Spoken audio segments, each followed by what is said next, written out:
sầm lên mấy con đàn mơ moan vô mấy mình bàn sạch mấy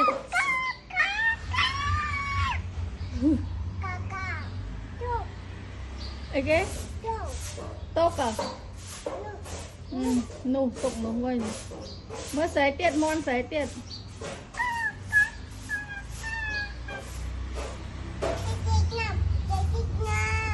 chị nhâm ấy ghê chị nhâm mấy cái miền ấy nhâm dạ thời trương